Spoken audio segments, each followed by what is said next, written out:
Hello friends, welcome to UPSC Niti. जी, पिछले महीने हमने कवर किए थे फरवरी 2017 के सभी एमसीक्यू, जिसमें हमने कवर किए थे लगभग 150 प्लस एमसीक्यू। सो उसी कड़ी में अब हम देखने जा रहे हैं मार्च 2017 के एमसीक्यू, जिसमें भी हम कवर करेंगे लगभग 250 प्लस एमसीक्यू।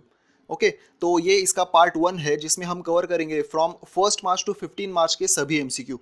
ऑलराइट फ्रेंड्स, तो जी, हमारा रेगुलर डिस्क्लेमर मैं आपको यहाँ पे देना चाहूँगा कि ये पर्टिकुलर वीडियो, अभी आप तो जानते हैं कि 250 एमसीक्यू हमें कवर करने हैं। तो ये वीडियो भी हमारे वीकली रिवीजन वीडियो की तरह ही फास्ट और क्रिप्स होगा, जिसमें हम सिर्फ और सिर्फ क्वेश्चन एंड आंसर कवर करेंगे। अगर आपको किसी भी क्वेश्चन का एक्सप्लेनेशन चाहिए हो तो हम क्वेश्चन के पहले ऐसी स्लाइड जो है वो हमने डाल दी है, जिसमें आपको पता चल जाएगा कि ये क्वेश्चन जो है वो किस दिन का है, और आप उस पर्टिकुलर डेट पे जाके हमारे वीडियो सेक्शन में जाइए, उस पर्टिकुलर डेट के वीडियो में जाके आप उसका एक्सप्लेनेशन पढ़ सकते हो। या फिर अगर आपको मतलब ये नहीं चाहिए तो आप हमें कमेंट्स में बता दीजिए कि आपको क्या डाउट है, वो आपके जो डाउट्स है वो हम क्लियर कर देंगे। ऑलराइट फ्रेंड्स, सो फिर से एक बार बताता हूँ, सिर्फ और सिर्फ क्वेश्चन एंड आंसर, क्योंकि हमें 18 जून को हमारी एग्जाम है, और उससे पहले जब आपको एक फास्ट रिवीजन करनी होगी तो ये जो पर्टिकुलर वीडियो होगा उसमें आपको एक महीने का रिवीजन लगभग 2 या 3 घंटे में आपका पूरा एक रिवीजन हो जाएगा। ऐसे ही हमने इस वीडियो को बना रहे।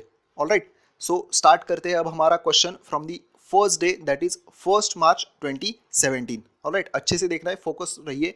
स्टार्ट करते हैं। सो first question is consider the following facts. तो पहला क्या है कि 28 फरवरी जो होता है इसको हम नेशनल साइंस डे की तरह मनाते हैं।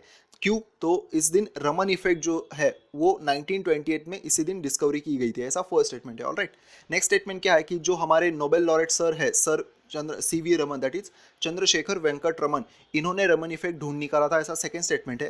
थर्ड स्टेटमेंट क्या है कि इस साल का जो साइंस डे था उसके लिए थीम क्या थी, तो science and technology for specially abled person, ऐसा थर्ड स्टेटमेंट है। एंड लास्ट स्टेटमेंट क्या है कि हमारा जो कॉन्स्टिट्यूशन का पार्ट 5A 61A उसमें जो है आर्टिकल, उसमें फंडामेंटल ड्यूटीज दी गई है, और उसमें से जो एक फंडामेंटल ड्यूटी क्या कहती है, तो to develop the scientific temper, humanism and spirit of inquiry and reform, ऐसा ये फोर्थ स्टेटमेंट है। ऑलराइट, तो देखिए इसके कौन सा स्टेटमेंट हमें करेक्ट है ये पूछा गया है। सो फर्स्ट स्टेटमेंट करेक्ट है कि ये साइंस डे जो है वो 28 फरवरी को, रमन इफेक्ट इसी दिन ढूंढ निकाला था, इस वजह से 28 फरवरी को मनाया जाता है। सेकंड स्टेटमेंट भी सही है कि हमारे Nobel laureate sir CV Raman, इन्होंने रमन इफेक्ट ढूंढ निकाला था, सेकंड स्टेटमेंट भी सही है। इसका थर्ड स्टेटमेंट भी सही है, और आप इसको अगर किसी क्वेश्चन में या फिर ऐसे में मेंस में भी इसको यूज कर सकते हो कि हमारे इस साल के साइंस डे का थीम ये था कि दिव्यांग लोगों के लिए हमारी साइंस एंड टेक्नोलॉजी, ऐसा ये थीम था। लेकिन ये फोर्थ स्टेटमेंट जो है वो इनकरेक्ट है, क्योंकि इसमें part 4A and article 51A में हमारी फंडामेंटल दी गई ड्यूटीज दी गई है, जिसमें ये एक हमारी ड्यूटी है। ऑलराइट, कि साइंटिफिक टेम्पर और ह्यूमैनिज्म हमें बढ़ाना है, ऐसा ये फोर्थ स्टेटमेंट इनकरेक्ट हो गया। और इसका जो एक्सप्लेनेशन है वो हमने एक नॉर्मल एक्सप्लेनेशन दे दिया है, तो इसका आंसर हो गया सी, दैट इज 1, 2 एंड 3। ऑलराइट, सो अब देखते हैं हमारा next question. Which of the following function perform by the national commission of SC, okay, मतलब जो NCSC जो है इसके द्वारा कौन से फंक्शंस जो है वो किए जाते हैं। तो देखिए इसका answer all of the above है, तो हम कौन से फंक्शन करता है national commission for schedule cast, वो देख लेते हैं। जी, देखिए इसका फर्स्ट जो है वो बात सही है, that is full implementation of various acts like protection of civil rights act 1955 and SC and ST act 1989। तो ये बात मतलब ये फंक्शन है जो NCSC का। साथ ही साथ to inquire into specific complaints with respect to the deprivation of rights and safeguard the schedule caste, मतलब ये अगर शेड्यूल कास्ट के मतलब किसी भी जो अगर राइट का हनन होता है तो इसमें ये इंक्वायरी कर सकता है NCSC जो है वो। और साथ ही साथ to investigate and monitor all the matters relating to the safeguard provided for schedule caste under constitution, मतलब कॉन्स्टिट्यूशन में जो शेड्यूल कास्ट है उनको जो कुछ राइट और सेफगार्ड्स दिए गए हैं उसके मतलब उसका अगर कुछ कोई हनन होता है तो उसमें भी इन्वेस्टिगेट एंड मॉनिटर करने का जो काम है वो national commission for schedule cast जो है वो करता है। ऑलराइट, तो ये हमने NCSC के बारे में सभी स्टेटमेंट देख लिया। अभी देखते हैं हमारा next question. The Indian constitution has defined which of the following, मतलब इनमें से क्या है जो डिफाइन कर दिया गया है, ऐसा हमारा क्वेश्चन है। तो फर्स्ट देखिए schedule caste, schedule tribes and last is Anglo Indian. तो हमारे कॉन्स्टिट्यूशन में शेड्यूल कास्ट के बारे में कोई भी डेफिनेशन नहीं दी गई है, साथ ही साथ शेड्यूल ट्राइब्स के बारे में भी कोई डेफिनेशन नहीं दी गई है, सिर्फ एंग्लो इंडियन जो है उनके बारे में डेफिनेशन दी गई है। सो हमारा आंसर है C, that is 3 only. It leaves to the president the power to specify as what caste or tribes in each state and union territory are to be treated as SC and ST। मतलब ये देखिए कि president के पास power होता है कि किसी state की कौन सी कास्ट को या ट्राइब को एससी और एसटी का दर्जा देना। ये बात याद रखिए कि ये जो पावर होती है वो प्रेसिडेंट के पास होती है। ऑलराइट, इसी वजह से प्रेसिडेंट के पास पावर होने की वजह से इसके बारे में कॉन्स्टिट्यूशन में कोई भी मतलब डेफिनेशन नहीं दी गई है शेड्यूल कास्ट और शेड्यूल ट्राइब्स के बारे में, सिर्फ एंग्लो इंडियंस के बारे में है। So answer is 3 only.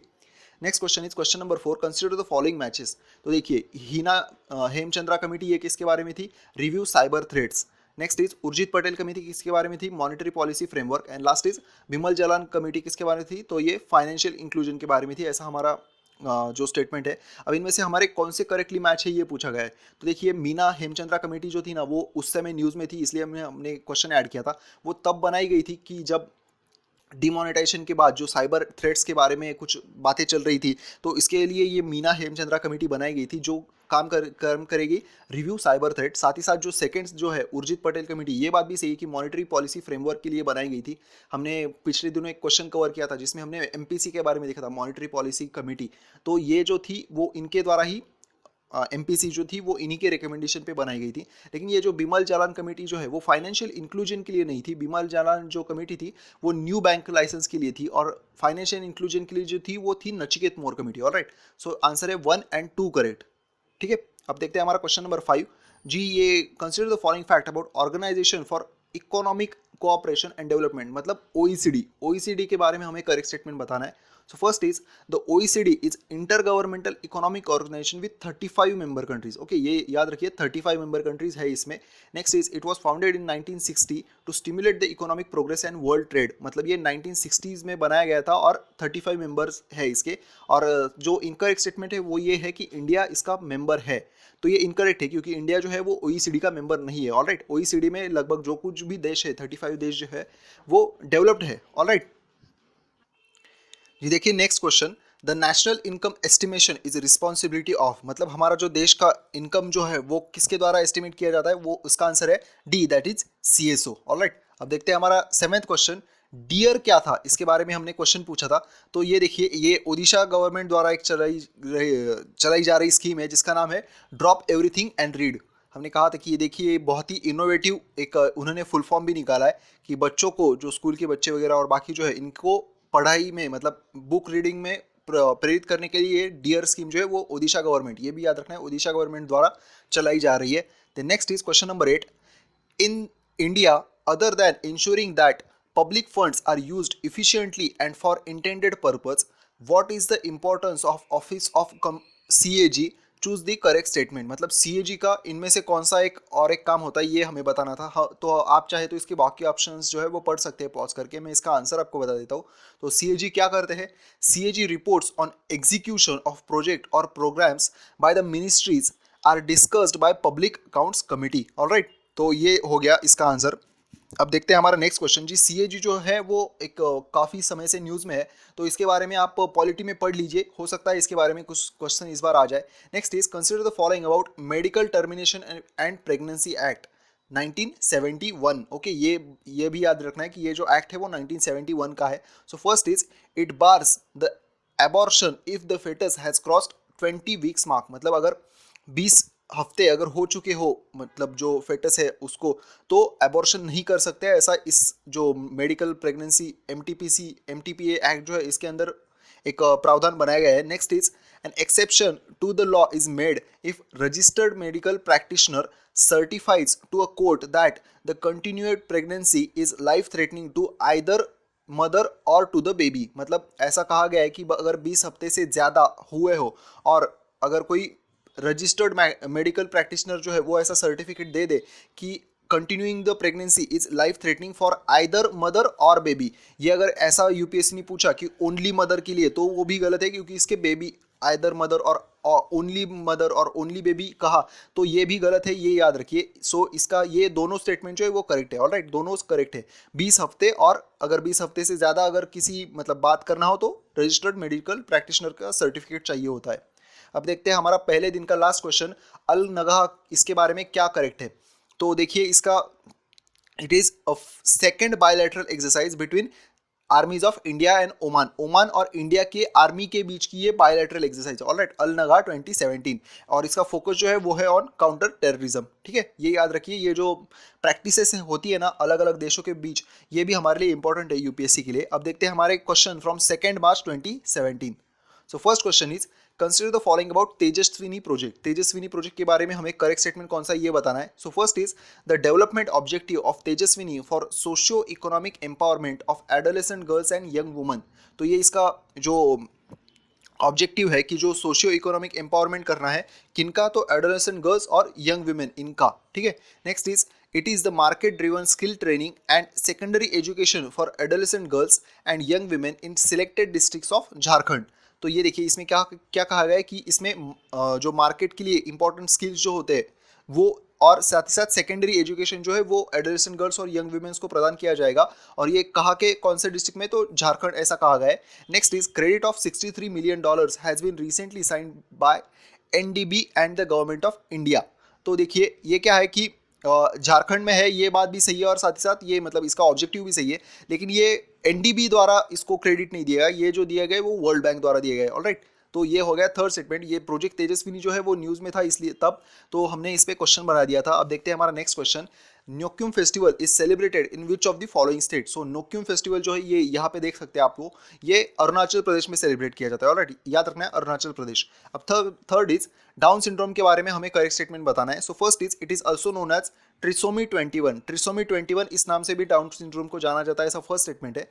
Next is it is a genetic disorder caused by the presence of all or part of third copy of chromosome 21। जो हमारे शरीर में 23 पेयर्स ऑफ क्रोमोसोम्स होती है, उसमें जो 21st जो क्रोमोसोम होता है उसका एक एक्स्ट्रा कॉपी हो जाता है, ऐसा सेकेंड स्टेटमेंट में कहा गया है। Next is the Down syndrome can be identified during the pregnancy by prenatal screening followed by diagnostic testing. ऐसा कहा गया है कि ये जो मतलब इसका जो डायग्नोसिस होता है वो प्रीनटल स्क्रीनिंग के साथ साथ मतलब इसके बाद डायग्नोस्टिक टेस्टिंग के साथ हो सकता है, ऐसा थर्ड स्टेटमेंट है। And last is there is no cure for Down syndrome. Alright, तो इसके सभी स्टेटमेंट करेक्ट है। ये देखिए इसको ट्रिसोमी 21 नाम से जाना जाता है, इसमें 21st जो क्रोमोसोम होता है इसकी रेप्लिका तैयार हो जाती है, तो ये और जेनेटिक डिसऑर्डर है, ये सेकेंड स्टेटमेंट है।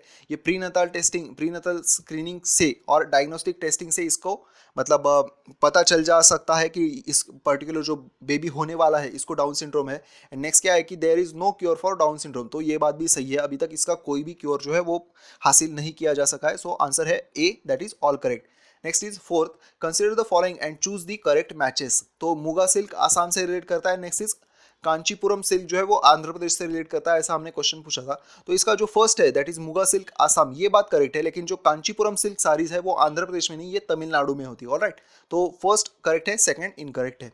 अब देखते हैं हमारा फिफ्थ क्वेश्चन, सीबीडीटी के बारे में हमें करेक्ट स्टेटमेंट बताना है। सो फर्स्ट इज देखिए the central board of direct taxes is a statutory authority. Next is it's functioning under the Central Board of Revenue Act 1963. Third is it is under the Department of Revenue, Ministry of Finance. And last is CBDT provides inputs for policy and planning of direct taxes in India and is also responsible for administration of direct tax laws through IT department. मतलब क्या कहा गया है कि ये statutory body है, statutory है तो किसके एक्ट के तहत आती है, तो CBD central board of revenue act 1963 के अंडर ये आती है। थर्ड क्या है कि ये किस मिनिस्ट्री के अंडर आता है, तो सबसे पहले department of revenue and ministry of finance. तो ये बात तो सही है, ऑब्वियसली अगर कुछ टैक्स के बारे में है तो ये मिनिस्ट्री ऑफ फाइनेंस के अंडर आएगा। और साथ ही साथ ये कि ये इनपुट प्रोवाइड करके बाद में ये it is responsible for administration of direct tax. तो ये डायरेक्ट टैक्स के लिए ऑब्वियस है, यहाँ पे डायरेक्ट टैक्सेस कह दिया गया है। तो चारों स्टेटमेंट जो है वो सही है। ये याद रखिए कि सीबीडीटी जो है वो स्टैट्यूटरी बॉडी है। ऑलराइट, ये इस एक्ट के तहत बनाई गई थी, central board of revenue act 1963। Alright, तो इसके सभी जो स्टेटमेंट है वो सही है। अब देखते हैं हमारा sixth question, which of the following are core industries of India.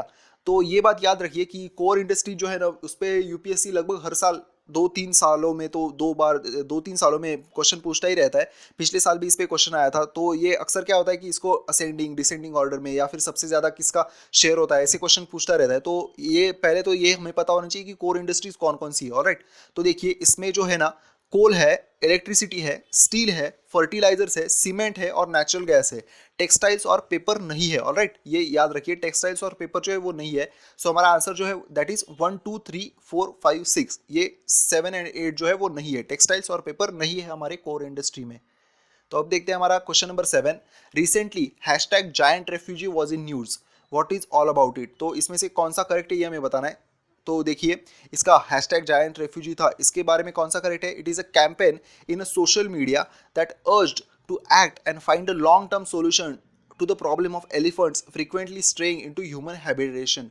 मतलब क्या होता है कि जो हमारा एक ईस्ट कोस्ट जो है ना, मतलब ईस्ट कोस्ट के जो हमारे राज्य है, that is West Bengal, Assam, sorry West Bengal, Odisha, ये इसमें ना wildlife, human wildlife conflict ये हो जाता है और उस वजह से जो रेफ्यूजीज, मतलब हमारे जो एलिफेंट्स है, बहुत बड़े एलिफेंट्स, इसके लिए इनको जायंट रेफ्यूजी कहा गया था। ये हमारे मतलब ह्यूमन हैबिटेशन के एरिया में आ जाते हैं और इस वजह से बहुत ज़्यादा तबाही, मतलब ये उनको मतलब खाने के लिए वो आते हैं ना, तो इस वजह से, लेकिन जो हमारे खेत वगैरह होते हैं उनको बहुत नुकसान हो जाता है। सो इस वजह से ये हैशटैग जायंट रेफ्यूजी ये कैंपेन चलाया गया था, जिसके तहत मतलब इस पर्टिकुलर प्रॉब्लम में कोई लॉन्ग टर्म सोल्यूशन ढूंढ निकालने के लिए जो प्रयास किया गया था। ठीक है, तो ये याद रखिए, hashtag giant refugee is related to elephant. Next is question number 8. Recently, an Indian state has achieved a single number infant mortality rate. Which is the state? तो single number infant mortality rate कहाँ पे achieve कर दिया गया है, वो है केरला में। ऑलराइट, केरला में जो इन्फेंट मोर्टेलिटी रेट, मतलब जो 1000 बच्चों में सबसे कम मौतें हो, ऐसा केरला में अचीव कर दिया गया है। तो अब देखते हैं हमारा 9th question. Consider the following about the Kaziranga national park and which of the following are correct. So Kaziranga national park के बारे में कौन सा करेक्ट है। देखिए, इसके सभी स्टेटमेंट करेक्ट है और ये तब न्यूज में था, इसलिए हमने इस पे एक अच्छा क्वेश्चन फॉर्म कर दिया था। तो देखिए, it is a national park in Golaghat and Nagaon district of Assam, state of Assam, मतलब ये आसाम में है और ये 2 स्टेट में ऐसा फैला हुआ है, ऐसा फर्स्ट स्टेटमेंट है। Next is the sanctuary host 2/3 of the world's great one horn rhinos. मतलब यहाँ पे जो आप तो जानते होंगे कि ये राइनोसॉर जो है, इसका वन हॉर्न राइनोसॉर जो है, ये इसके लिए मतलब एक बहुत ही बड़े एरिया इस में आते हैं काजीरंगा नेशनल पार्क में। तो ये बात भी सही है। और थर्ड क्या है कि Kaziranga national park is a world heritage site.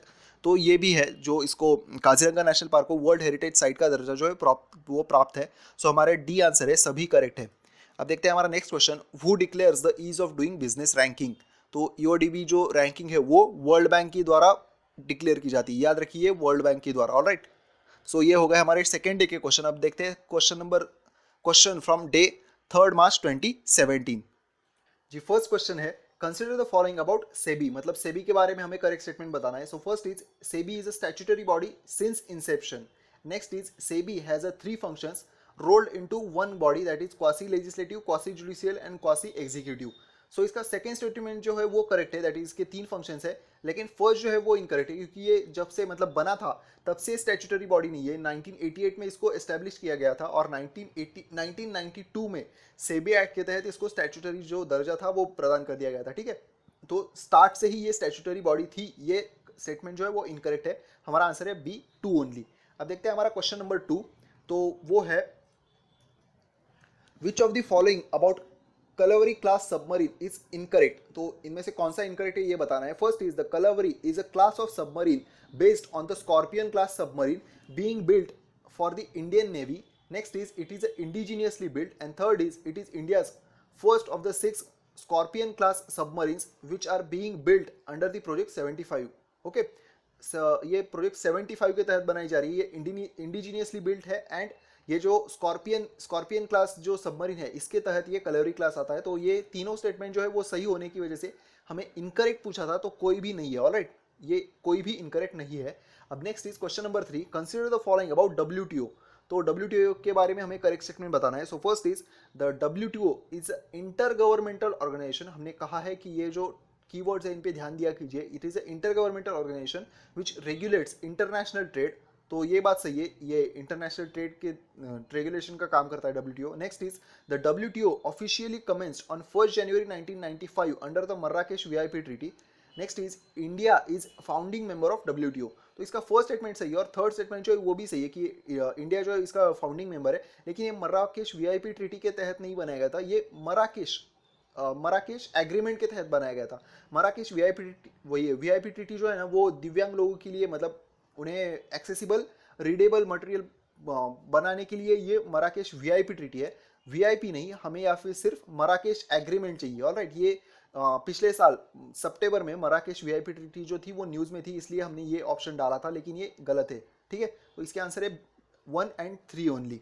अब देखते हैं हमारा fourth question, maiden regional conference of eastern states on enhancing steel consumption in India will be held in. तो ये कहाँ पे हेल्ड हो गई है? तो इसका आंसर है सिक्किम में। सिक्किम में हुई है maiden regional conference on eastern states on enhancing steel consumption. Alright, steel consumption के बारे में थी ये, सिक्किम में हुई है। अब देखते हैं हमारा क्वेश्चन नंबर 5 जी, सार्क के बारे में हमें करेक्ट स्टेटमेंट बताना है। So first is SAARC is a regional intergovernmental organization and geopolitical union of nations of South Asia only. Next is SAARC was founded in Kathmandu, Nepal. Then next is its secretariat is based in Dhaka, Bangladesh. And last is Myanmar is not part of SAARC. All right. So इसका first statement और fourth statement बात सही है कि Myanmar जो है इसका part नहीं है, और साथ ही साथ ये क्या है, तो जियो पॉलिटिकल यूनियन है और इंटर गवर्नमेंटल ऑर्गेनाइजेशन है जो है जिसमें सिर्फ साउथ एशिया के ही जो देश है वो ऐड होते। और ये देखिए, ये जो फाउंड मतलब ये हमने स्वैप कर दिया था, सार्क जो था वो स्टार्ट कर दिया गया था ढाका में, और इसका सेक्रेटरीट जो है वो है काठमांडू में। ऑलराइट, ये क्रॉस है। ठीक है, तो इसका आंसर है बी, दैट इज 1 and 4। अब देखते हैं हमारा क्वेश्चन नंबर 5 जी, यूजीसी के बारे में हमें करेक्ट स्टेटमेंट बताना है। तो देखिए, first, the UGC of India is a non statutory body. Alright, ऐसा फर्स्ट स्टेटमेंट है। Next is it provides recognition to universities in India and disperse the fund to such recognized universities and college। तो ये हो गया। Third is UGC comes under Ministry of Finance and last is it is charged with coordination and determination of maintenance of standards of higher education। Alright, तो ये देखिए, ये जो है ना वो इनकरेक्ट है, क्योंकि ये मतलब यूजीसी एक्ट बनाया गया था 1956 में, तो इसके तहत ये बनाई गई थी यूजीसी, तो ये स्टैट्यूटरी बॉडी है, तो फर्स्ट इनकरेक्ट है। साथ ही साथ यहाँ पे मतलब फंड्स ये डिसबर्स करता है, लेकिन ये मिनिस्ट्री ऑफ फाइनेंस के अंडर नहीं आता, ये आता है मिनिस्ट्री ऑफ HRD के अंडर। सो हमारा जो आंसर है वो है 2 and 4 correct. Alright, 2 and 4 correct. अब देखते हैं हमारा question number 7, consider the following fact about permanent Indus commission. PIC के बारे में हमें करेक्ट स्टेटमेंट बताना है। So first is permanent Indus commission is a bilateral commission of officials from India and Pakistan. तो ये बात सही है। Next is it has intergovernmental panel to implement Indus water treaty. जी नहीं, ये सेकंड स्टेटमेंट जो है वो इनकरेक्ट है। एंड थर्ड क्या है कि it was created to implement and manage the goals of Indus water treaty. तो ये बात सही है। ठीक है, अभी तो आंसर हो जाता है 1 and 3 ओनली। अब देखते हैं हमारा question number 8, which of the following countries share border with India. तो ये काफ़ी एक आसान क्वेश्चन था, लेकिन बस एक बार हमें मैप में इसका डिस्कशन करने के लिए हमने ये क्वेश्चन ऐड कर दिया था। तो देखिए, सभी करेक्ट है। यहाँ पे देखिए, पाकिस्तान है जी, ये मतलब डिस्प्यूटेड है, लेकिन हमें क्या करना है कि हमें हमारे देश ने जो रिकॉग्नाइज किया है हमारा मैप, वही हमें देखना है। तो देखिए, पाकिस्तान, देन अफगानिस्तान है यहाँ पे, म्यांमार है साइड में, देन बांग्लादेश। ये भी याद रखिए कि बांग्लादेश जो है वो हमारे देश के साथ सबसे बड़ी बॉर्डर जो है वो शेयर करता है। ठीक है, बांग्लादेश। नेक्स्ट क्या है, तो चाइना ये देखिए, मतलब ये तिब्बत जो है वो चाइना का ही पार्ट है, इसको हमने रिकॉग्नाइज कर दिया है। सो ये चाइना है यहाँ पे दोनों साइड पे। देन नेक्स्ट इज नेपाल यहाँ पे, और भूटान जो है वो यहाँ पे। ठीक है, तो इसके साथ ये भी बात याद रखने की, ये देखिए सिक्किम जो है ना वो 3 देशों से जो बॉर्डर शेयर करता है, नेपाल, भूटान और चाइना। और साथ ही साथ ऐसी बात जो है वो अरुणाचल प्रदेश के साथ भी है। ठीक है, ये देखिए, भूटान, चाइना एंड यहाँ पे म्यांमार, ये ऐसा है अरुणाचल प्रदेश जो है वो। तो ऐसे 2 स्टेट है जो 2 से ज़्यादा हमारे देशों के साथ बॉर्डर शेयर करते हैं। और साथ ही साथ ये कश्मीर भी होगा, लेकिन ये डिस्प्यूटेड होने की वजह से हमने इसको अभी हमने कहा नहीं। तो 2 तो फिक्स है, सिक्किम एंड अरुणाचल प्रदेश। ऑलराइट, तो इसका आंसर है ए। अब देखते हैं हमारा क्वेश्चन नंबर 9, प्रोजेक्ट अशालिम, ये न्यूज में था, तो ये किसके बारे में? It is the largest solar power station in Negev desert, Israel. Okay, ये कहाँ पे? इजराइल में है, नेगेव डेजर्ट। तो ये लार्जेस्ट सोलर पावर स्टेशन बनाया जा रहा है, प्रोजेक्ट अशालिम।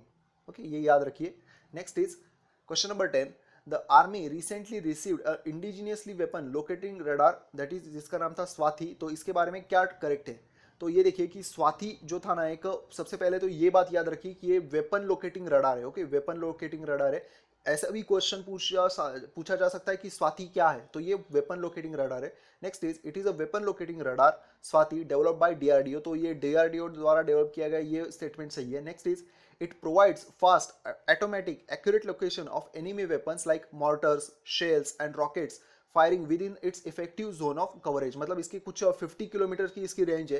अगर इसके तहत अगर कोई भी ये इनमें से मोटर शेल या फिर रॉकेट दागा जाता है तो ये डिटेक्ट कर लेता है, इसको लोकेट कर लेता है। Alright, next is it simultaneously handles multiple projectiles fired from different weapons at different locations. मतलब अगर यहाँ पे अगर ये हमारा स्वाति है और इसका ये इतना रेंज है तो इसके अगर यहाँ से आ रहा है, कोई यहाँ से आ रहा है, यहाँ से आ रहा है, तो भी एट ए टाइम ये मल्टीपल प्रोजेक्टाइल जो है इसको जो मतलब ध्यान रख सकता है, ऐसा थर्ड स्टेटमेंट है। ऑलराइट, तो तीनों जो है वो करेक्ट है। अब देखते हैं हमारे क्वेश्चंस फ्रॉम 4 मार्च 2017। जी आई नो ये थोड़ा फास्ट हो रहा है, लेकिन देखिए हमें फास्ट रिवीजन करनी इसलिए हम फास्ट कर रहे हैं। ऑलराइट, तो सिर्फ हमें मतलब मेन फैक्ट जो है वो इस पे ध्यान दीजिए। ये स्पीड थोड़ा ज़्यादा हो रहा है, इसके बजाय हमें मतलब कम समय में ज़्यादा नॉलेज मिल रहा है, ये देखिए। ऑलराइट, मैं मतलब आपको थोड़ा रूड लग सकता है ये अभी का जो हमारा कहना था, लेकिन हमें क्या करना है कि जितना कम समय में हो उतने ज़्यादा ये कवर करना है। सो अब देखते हैं हमारा 4 मार्च के पहला question, which of the following are correctly matched. तो Palmyra Syria, Mosul Iran, Kansas UAE and last is Xinjiang China. तो देखिए ये जिंजियांग चाइना ये तो आप जानते होंगे, ये बात सही है। साथ ही साथ पलमायरा जो है वो सीरिया में है, लेकिन मोजुल जो है वो ईरान में नहीं इराक में है। ऑलराइट, मतलब यहाँ पे क्यों चाहिए। और ये जो कंसास जो है वो यूएई में नहीं यूएसए में। ऑलराइट, ये यहाँ पे हमारे एक इंडियन की पिछले दिनों अमेरिका में हत्या कर दी गई थी, ये कंसास है। ऑलराइट, तो इसका आंसर है 1 and 4 only. Next is consider the following about scheme Roshni. Roshni scheme के बारे में हमें करेक्ट स्टेटमेंट बताना है। So first is it is a skill development scheme designed to offer employment to tribal youth in 24 Naxal affected districts. तो ये बात सही है कि रोशनी जो स्कीम है ना वो मतलब लेफ्ट विंग एक्सट्रीमिज्म के एरिया के बारे में थी। Next is it comes under ministry of rural development. तो ये बात भी सही है कि हो सकता है कि लेफ्ट विंग एक्सट्रीमिज्म के बारे में होने की वजह से आपको लगेगा कि ये होम मिनिस्ट्री के तहत आता है, लेकिन नहीं, ये जो है वो रूरल डेवलपमेंट मिनिस्ट्री के अंडर आती है। एंड टारगेटेड ग्रुप जो है इसका वो है 10 to 35 ईयर्स। ओके, मतलब यही ग्रुप होता है कि जिसमें अक्सर मतलब अगर बहकावे में आ सकते हैं ना इस ग्रुप के जो लोग होते हैं वो, तो इस वजह से ये टारगेटेड ग्रुप है प्रोजेक्ट स्कीम रोशनी के तहत। तो इसके तीनों स्टेटमेंट जो है वो सही है। अब देखते हैं हमारा question number 3, dash will host the first river festival Namami Brahmaputra at the riverfront of Brahmaputra. तो देखिए रिवर जो ब्रह्मपुत्रा रिवर जो है वो ऐसे यहाँ पे ऐसे यू टर्न लेके फिर यहाँ से जाती है और बांग्लादेश में यहाँ से होके जो हमारा बे ऑफ बंगाल यहाँ पे समा जाती है। तो जो ब्रह्मपुत्रा फेस्टिवल जो है नमामि ब्रह्मपुत्रा, ये किसके द्वारा होस्ट किया जा रहा है। तो इसका आंसर है आसाम। ऑलराइट, आसाम, ये याद रखिए, आसाम जो है वो इसने नमामि ब्रह्मपुत्रा ये जो फेस्टिवल था इसको होस्ट किया था। अब देखते हैं हमारा question number 4, DRDO has signed a technology transfer agreement for manufacturing of steel. तो ये कौन से स्टील के बारे में ये मैन्युफैक्चरिंग एग्रीमेंट जो था वो साइन किया गया था। तो इसका आंसर है हाई नाइट्रोजन स्टील। ऑलराइट, ये याद रखिए, हाई नाइट्रोजन स्टील। इसके बारे में हमने मतलब ये इसकी कुछ प्रॉपर्टीज जो थी वो हमारे रेगुलर वीडियो में बता दी थी, वो आप रेगुलर वीडियो में देख सकते हैं, या फिर आप देखिए। अब next question, what is the aim of Swachh Shakti सप्ताह। स्वच्छ शक्ति सप्ताह का एम क्या है। Involving highlighting the role of women in Swachh Bharat mission. मतलब आप जानते हैं कि हमारी अक्सर घर की जो औरतें होती है वो स्वच्छता के तहत काफ़ी उनका ध्यान होता है, तो इसी कड़ी में मतलब उनका जो काम है उसको हाईलाइट करना और बाकी कुछ महिलाओं को हमारे मतलब बाकी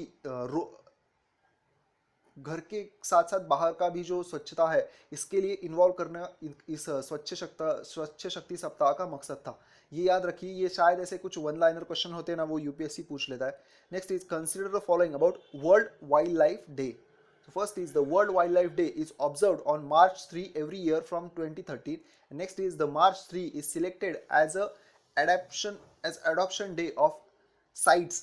तो इस वजह से मतलब ये साइट्स इसी दिन, जो साइट्स मतलब क्या, convention on international trade in endangered species of wild flower fauna, ये इसी दिन जो था वो एक्सेप्ट कर लिया गया था साइट। इसी वजह से मार्च 3 जो है वो world wildlife day celebrate किया जाता है, ऐसा सेकंड स्टेटमेंट है।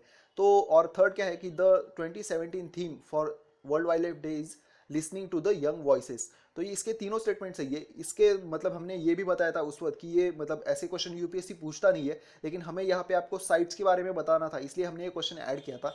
जी आप साइट के बारे में पढ़ लीजिए, क्योंकि अभी मतलब इतना समय नहीं है कि हम इसके बारे में अभी बताएं। अब देखते हैं हमारा next question, which of the following committees are related to Western Ghat issue. Western Ghat के बारे में कौन सी कमेटी है। So first is Gadgil committee, next is Rangarajan committee and third is Kasturi Rangan committee. तो देखिए गाडगिल कमेटी और कस्तूरी रंगन कमेटी जो थी वो वेस्टर्न घाट के बारे में थी, लेकिन रंगराजन कमेटी नहीं थी। Alright, so first and third जो है वो इसका आंसर है, western Ghat issue, Gadgil committee and Kasturi Rangan committee. ये देखिए अच्छे से, क्योंकि ना रंगराजन और कस्तूरी रंगन ये मतलब मेरा तो बहुत बार इसके मतलब गलती हो जाती है, तो इस पे अच्छे से याद रखिए कि कस्तूरी रंगन जो है वो वेस्टर्न घाट के बारे में है। अब देखते हैं हमारा question number 8, MR campaign that is measles and rubella, इसके कैंपेन के बारे में कौन सा ट्रू है ये हमें बता रहा है। तो first is the ministry of health and family welfare recently launch measles and rubella vaccination campaign in the country. तो किसके द्वारा ये स्टार्ट किया गया है, तो ministry of health and family welfare. Next is the measles is a study is a deadly disease and is highly contagious and spread through coughing and sneezing of infected person, मतलब खांसी से या फिर sneeze करने से ये जो है डिसीज मीजल्स ये फैलता है, ऐसा फर्स्ट स्टेटमेंट है। Next is CRS that is cognitive rubella syndrome is characterized by congenital anomaly in the fetus and newborn affecting the eyes, ears, brain and heart। तो ये रूबेला मतलब जो छोटे बच्चों के आईज, ईयर्स, ब्रेन इसके पे अफेक्ट करता है, ऐसा थर्ड स्टेटमेंट है। इसी वजह से ये कैंपेन जो है ना, मतलब इसमें एमआर कैंपेन, इसमें दोनों डिसीज के लिए एक सिंगल एक जो क्या वैक्सीनेशन बनाया गया, ऐसा ये मतलब इस वजह से न्यूज़ में था, और इसके तीनों स्टेटमेंट जो है वो सही है। तो ये याद रखिए, मिनिस्ट्री ऑफ हेल्थ और फैमिली वेलफेयर द्वारा ये वैक्सीन जो है वो बनाई गई है।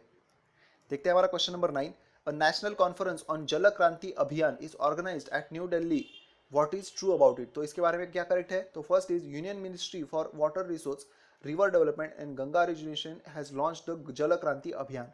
तो ये बात तो सही है कि अगर जल पे रिलेटेड कुछ होगा, मतलब वाटर के रिलेटेड अगर कुछ होगा, तो ये ministry of resource water resource के अंडर आएगा। तो फर्स्ट बात सही है। नेक्स्ट क्या है, the objective of the Jal Kranti Abhiyan is strengthening the grass root involvement of all stakeholders including panchayat raj institutions and local bodies for participatory irrigation management। तो मतलब क्या है कि इसमें ना पहले तो हमें क्या काम करना है, तो जो ग्रास रूट पे जो इन्वॉल्वमेंट है स्टेक होल्डर्स की पंचायत राज इंस्टीट्यूशंस में, उनको मतलब मोटिवेट करना है कि हमें वाटर जो है इसका अच्छे से मैनेजमेंट कर रहे हैं, इरिगेशन मैनेजमेंट करना है। इसके लिए जल क्रांति अभियान जो था वो बनाया गया था। तो इसके भी दोनों स्टेटमेंट सही होने की वजह से इसका आंसर है ऑल करेक्ट। अब देखते हैं हमारा लास्ट क्वेश्चन उस दिन का, choose the incorrect of the following. तो first is Kishanganga hydro electric plant, ये कहाँ पे है, तो it is designated to divert water from Kishanganga river to power plant in Jhelum river basin. तो ये बात जो है वो करेक्ट है। Next is Ratle hydro electric plant, ये है hydro electric power station on Beas river, तो ये नहीं है, ये सेकेंड इनकरेक्ट है। सो इसका आंसर जो है वो आई थिंक ये रातले यही रिवर पे है, ऑलराइट, बियास रिवर पे नहीं है। या I think so it is correct. So ये बी जो है वो इनकरेक्ट है। ठीक है, आप चाहे तो इसके बारे में पढ़ लीजिए, क्योंकि ये ना उस समय न्यूज़ में था, क्योंकि ये परमानेंट इंटरेस्ट कमीशन के रिलेटेड इसके बारे में न्यूज़ थी कि ये जो है ना इन दोनों प्रोजेक्ट के बारे में पाकिस्तान जो है वो अड़ंगा डाल रहा है, तो इस वजह से ये दोनों जो है वो न्यूज़ में थे। आप चाहे तो इसके बारे में पढ़ लीजिए। अब देखते हैं हमारा next from 6 March 2017। So first is consider the following about SDR, और SDR के बारे में हमें करेक्ट स्टेटमेंट बताना है। So first is SDR are supplementary foreign exchange reserve rights, तो ये बात तो सही है। Next is it is defined and maintain by world bank, तो ये वर्ल्ड बैंक द्वारा नहीं, ये IMF द्वारा मेंटेन किया जाता है। Third is renminbi that is Chinese yuan was recently added to basket of SDR, तो ये बात भी सही है। मतलब फर्स्ट एंड थर्ड जो है वो करेक्ट है। और साथ ही साथ ये ऐसे आप जो इनका मतलब इंक्रीजिंग जो वैल्यू है ये याद रखिए कि सबसे कम जो है इसमें कोटा वो है पाउंड का, देन येन का, जापानीज येन, थर्ड इज रेनमिंबी को थर्ड नंबर पे इसका कोटा है, देन यूरो का जो है वो सेकंड नंबर का कोटा है, और डॉलर जो है वो सबसे ज्यादा कोटा जो है वो डॉलर का है। ऐसे ये इंक्रीजिंग ऑर्डर में हमने बनाया था पायरेड। Okay, पायरेड SDR। अब देखते हैं हमारा question number 2, consider the following facts about wild life crime control board and choose the correct statement. WCCB के बारे में हमें करेक्ट स्टेटमेंट बताना है। So first is Wildlife Crime Control Bureau is a statutory multidisciplinary body created under Environment Protection Act. Next is WCCB comes under Ministry of Environment and Forest, and last is it was constituted in 2007 to combat the organized wildlife crime. Alright, तो इसका second और third statement जो है वो सही है कि अगर ये मतलब वाइल्ड लाइफ के बारे में कोई है तो ये मिनिस्ट्री ऑफ एनवायरनमेंट के अंदर आता है, और ये बात हमें पता होनी चाहिए कि ये जो बनाया गया था वो 2007 में बनाया गया था। ये तब न्यूज़ में था, इसलिए अगर आपने पढ़ा होगा तो ये आपको पता होगा कि ये 2007 में बनाया गया था। तो इसके 2 और 3 जो है वो करेक्ट है, लेकिन ये जो मतलब ये स्टैट्यूटरी तो है, लेकिन ये किस एक्ट के तहत बनाया गया ये हमने यहाँ पे एक्ट गलत बताया था, ये एनवायरमेंट प्रोटेक्शन एक्ट के तहत नहीं, ये वाइल्ड लाइफ प्रोटेक्शन एक्ट 1972 के तहत बनाया गया था। ऑलराइट, सो इसका फर्स्ट इनकरेक्ट है, सेकंड और थर्ड जो है वो करेक्ट है। अब देखते हैं हमारा क्वेश्चन नंबर 3, जो ऑपरेशन सेव कर्मा ये किसके रिलेटेड था? तो ऑपरेशन सेव कर्मा था turtle specific operation to seize them, मतलब इन्हें बचाने के लिए। और साथ ही साथ ऐसा और एक ऑपरेशन WCCB के बारे के WCCB के द्वारा चलाया गया था, उसका नाम था ऑपरेशन थंडरबर्ड, जिसमें जो इलीगल ट्रेड होता है ना वाइल्ड लाइफ एनिमल्स का, ये कम करने के लिए ऑपरेशन थंडरबर्ड जो था वो चलाया गया था। और इसमें WCCB का जो सहायता की गई थी वो की गई थी इंटरपोल द्वारा। ऑलराइट, अब देखते हैं हमारा question number 4, who have organised the 10th edition of international conference on theory and practice of electronic governance. तो इसका रिसेंटली एक कॉन्फ्रेंस हुई थी हमारे यहाँ पे इंडिया में, तो ये किसके द्वारा ऑर्गेनाइज किया गया था? तो देखिए इसका आंसर है ministry of electronics and information technology. जी, ये इलेक्शन ई गवर्नेंस के बारे में, लेकिन इलेक्शन कमीशन का या फिर होम मिनिस्टर कोई भी इसमें रिलेशन नहीं है, ये सिर्फ है ministry of electronics and information technology. और इसकी सहायता किसके द्वारा हो गई थी? तो UNESCO and United Nations university. ठीक है, ये तीनों ने मिलकर ये हमारे यहाँ पे ये कॉन्फ्रेंस ऑर्गेनाइज किया था। Next is which of the following member of IORA, तो इंडियन ओशियन रिम एसोसिएशन जो है इसका फॉलोइंग कौन सा मेंबर है? तो देखिए मादागास्कर है, थाईलैंड है, सोमालिया है और ओमान है। जी, हमारे जो मतलब हिंदी महासागर जो है दैट इज इंडियन ओशियन जो है, इसके साथ जो भी जो कंट्री है बॉर्डर शेयर करता है वो सभी इसके मेंबर है एक्सेप्ट पाकिस्तान एंड म्यांमार। ठीक है, पाकिस्तान क्यों है ये तो हम समझ सकते हैं, लेकिन म्यांमार क्यों है ये हमें पता नहीं। जी, मतलब साउथ अफ्रीका से पूरा हमारा जो ऑस्ट्रेलिया तक इसमें सभी मेंबर्स है। ऑलराइट, तो IORA के इतने मेंबर्स है। अब देखते हैं हमारा next question, that is from question number 6, consider the following matches, Bandipur national park Karnataka, Bhitarkanika national park west Bengal and Senchal wildlife sanctuary Odisha. इसमें से कौन सा करेक्ट है ये हमें पूछा है। तो बांदीपुर जो है वो कर्नाटका में, ये याद रखिए क्योंकि ये पिछले मतलब 1.5-2 महीने में बहुत ज्यादा न्यूज में था। बांदीपुर कर्नाटका, ये बात सही है। नेक्स्ट इज भीतरकनिका जो है वो ओडिशा में है, वेस्ट बंगाल में नहीं है। एंड सेंचल जो है वो वेस्ट बंगाल में है, ओडिशा में नहीं, मतलब ये इनको स्वैप कर दिया गया था। तो इसका आंसर है 1 ओनली। ऑलराइट, अब देखते हैं हमारा question number 7, consider the following about Kolleru lake. तो कोलेरू लेक के बारे में हमें करेक्ट स्टेटमेंट बताना है। तो first is Kolleru lake is one of the largest fresh water lake in India located in the state of Andhra Pradesh. मतलब ये कहाँ पे कोलेरू लेक? आंध्र प्रदेश में है, और साथ ही साथ ये फ्रेश वाटर लेक है, ऐसा हमारा फर्स्ट स्टेटमेंट है। And next is it was designated a wetland of international importance under international Ramsar convention. मतलब इसको रामसार कन्वेंशन के तहत एक इंपॉर्टेंट वेटलैंड का दर्जा जो है वो प्राप्त कर दिया जा चुका है, ऐसा सेकेंड स्टेटमेंट है। तो जो दोनों स्टेटमेंट इसके सही है, ये आंध्र प्रदेश में है, ये फ्रेश वाटर लेक है, और साथ ही साथ ये रामसार कन्वेंशन का हिस्सा है, ऐसा तीनों जो बातें हैं वो सही है। अब देखते हैं हमारा 8 क्वेश्चन, जी कमर्शियल सरोगेसी बिल जो है इसके बारे में हमें करेक्ट स्टेटमेंट बताना है। तो इसका ये देखिए, अब इस स्टेटमेंट ही देख लेते हैं सभी। NRI will be allowed to take recourse to the surrogate mothers in India. तो ये नहीं है, NRI के लिए ये फैसिलिटी अवेलेबल नहीं होगी। Next is single man and women, heterosexual couples, gay couples, transgender person, single parents can have baby through surrogacy. देखिए हमारे यहाँ पे ना मतलब जो गे मैरिजेस या फिर ट्रांसजेंडर मैरिजेस जो कुछ है उनको परमिशन नहीं दी गई। मतलब 377 आर्टिकल जो है इसके तहत जो IPC के आई थिंक इसके तहत ये मतलब गैर कानूनी है। तो ऑब्वियस है कि ये मतलब ये भी तो परमिशन नहीं दी गई होगी ना। मतलब पहले तो 377 को हमें चेंज करना पड़ेगा कि ये गैर कानूनी नहीं है, ये पहले एक्सेप्ट करना पड़ेगा और फिर ये एक्सेप्ट होगा, मतलब ये सेकंड। सो सेकंड भी नहीं है। Next is Indian couples who got legally married can have a surrogate child only after 5 years of legal marriage. तो ये बात सही है कि अगर कपल होगा, मतलब कपल वो भी मतलब उनकी शादी हो जानी चाहिए, शादी के 5 साल तक अगर उनको बेबी नहीं होता है तो वो कमर्शियल सरोगेसी का जो ऑप्शन है वो चूज कर सकते हैं, ऐसा थर्ड स्टेटमेंट जो वो सही है। Next is a women can only bear 2 surrogate childs. तो ये 2 भी नहीं, ये 1 ही है। ऑलराइट, एक ही जो सरोगेट बच्चा है उसको ही एक जो वुमेन है वो जन्म दे सकती है। तो सिर्फ थर्ड जो है वो करेक्ट है। अब देखते हैं हमारा 9th question, what is correct about INS Virat. So first is INS Virat was the flagship of Indian Navy before INS Vikramaditya was commissioned in 2013. तो ये हो गया। Next is the last British build ship serving with the Indian navy, she was the oldest aircraft carrier in service in world. तो ये बात जो है वो सही है कि ये ओल्डेस्ट एयरक्राफ्ट कैरियर था जो सर्विस में था, और ये हमने ब्रिटिश बिल्ड था, ठीक है, ये बात याद रखिए, ये स्टेटमेंट सही है। और फर्स्ट जो है वो भी सही है कि आईएनएस विराट जो है वो हमारा फ्लैगशिप था, मतलब आईएनएस विक्रमादित्य से पहले आईएनएस विराट जो था वो हमारा फ्लैगशिप इंडियन नेवी का सबमरीन था, ठीक है। तो दोनों स्टेटमेंट सही है। अब देखते हैं हमारा नेक्स्ट, ये आप जानते हो कि विराट जो है वो रिसेंटली डीकमीशन कर दिया गया था।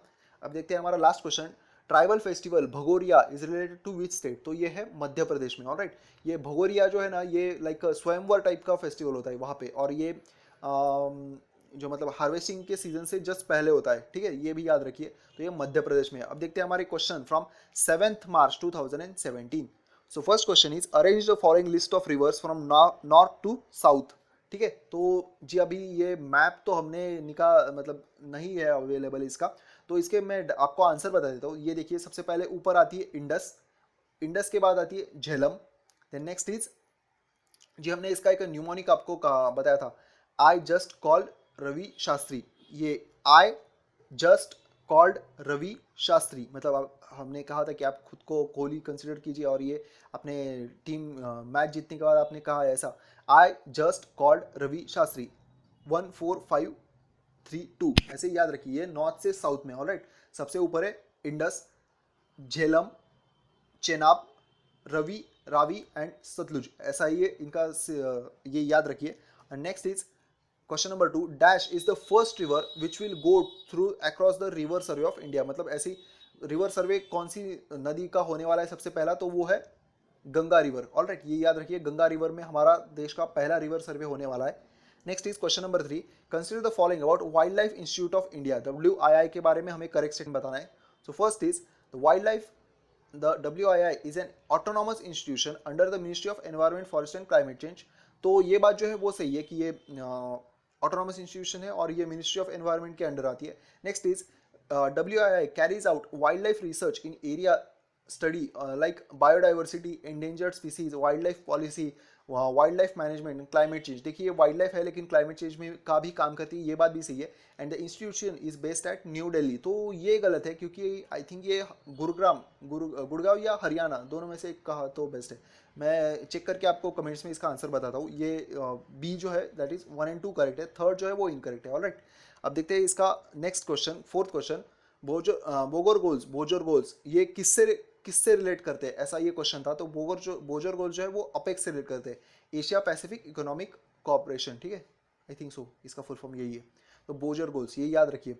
Next is question number 5, the UN Women, that is United Nations Entity for Gender Equality and the Empowerment of Women is also known as UN Women। इसके बारे में हमें करेक्ट स्टेटमेंट बताना है। So first is UN Women is a United Nations entity working for empowerment of women। तो नाम से ही अब विमेन है तो एम्पावरमेंट ऑफ विमेन के लिए काम करेगा। हमने कहा था कि अगर यूएन की कोई भी बॉडी के बारे में न्यूज़ आती है तो हम ये मतलब कवर करेंगे, तो ये फर्स्ट हो गया। Next is ministry of Panchayati Raj and UN women have worked in collaboration with each other to promote the participation of women in Panchayati Raj institution to focus on building the capacities of elected women representatives to empower them to enhance their effectiveness। मतलब क्या है कि UN women ने जो हमारा ministry of पंचायती राज जो है इसके साथ मिलकर जो हमारा विमेन का पंचायती राज इंस्टीट्यूशंस में पार्टिसिपेशन है इसको बढ़ाने के लिए और साथ ही साथ इनको मतलब कुछ स्किल्स वगैरह एम्पावर करने के लिए ये काम करता है, ऐसा सेकंड स्टेटमेंट है। तो इसके दोनों स्टेटमेंट सही है जी। ये UN विमेन जो है ना इसके बारे में और चाहे तो आप पढ़ लीजिए, क्योंकि ये मतलब मैं जो हमने कहा ना कि आप जितने ज़्यादा मॉक हो सके उतने सॉल्व कीजिए, तो मैंने 2 मॉक में इसके बारे में क्वेश्चन देखा था, तो हो सकता है इसके बारे में क्वेश्चन आ जाए, तो ये एक इंपॉर्टेंट था इसलिए हमने ऐड किया था। इसके दोनों जो आंसर है वो करेक्ट है। Next is consider the following about HFC-23।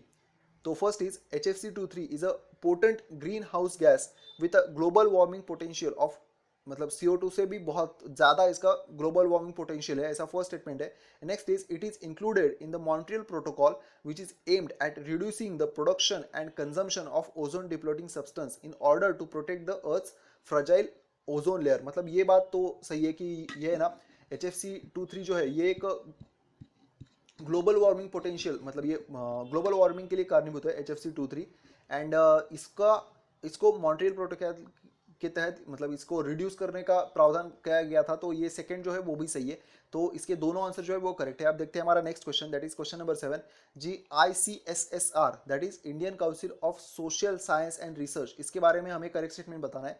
So first is ICSSR is an council of council in India which promotes the research in the field of social science. Alright, social science के तहत ये research को बढ़ावा देता है। तो यहाँ पे हमने इसका फुल फॉर्म बता दिया है, इस वजह से आपको पता चल जाएगा। लेकिन अगर फुल फॉर्म यूपीएससी ने अगर बताया नहीं तो ये पता नहीं चल सकता था। तो ये याद रखिए कि सोशल साइंस के तहत ये जो रिसर्च जो है वो इसको बढ़ावा देता है। Next is the objective are to provide opportunity to social scientist to engage themselves in full time research on the important themes of their choice और to write books about their research. मतलब ये काम करता है कि social scientist को opportunity देता है क्या करना, तो full time research on important themes, जो हमारी सोशल साइंस की जो इंपॉर्टेंट थीम्स है इसके बारे में आप रिसर्च कीजिए या फिर बुक्स बनाइए, ऐसा मतलब इसके लिए बढ़ावा देता है। तो ऐसा सेकंड स्टेटमेंट है, ये भी दोनों जो है वो सही है। ठीक है, ICSSR, Indian council of social science and research. Next is the president shall exercise his power by. तो प्रेसिडेंट अपनी पावर्स का इस्तेमाल कैसे करते हैं, तो देखिए डायरेक्टली बाय हिमसेल्फ और through officer subordinate to him as per the provision given in the constitution. Alright, ये याद रखिए। इसके यही क्वेश्चन जो था ये एक बार आई थिंक मैं भूल गया था, शायद यूपीएससी ने या फिर स्टेट पब्लिक सर्विस में कहीं तो पूछा था, इसलिए हमने ये ऐड किया था। अब देखते हैं question number 9। Arrange the following from west to east, consider GMT as reference point. मतलब हमारा जो ग्रीनविच मीन टाइम जो है उसको रेफरेंस पॉइंट बना के इनको वेस्ट टू ईस्ट इनको अरेंज करना है।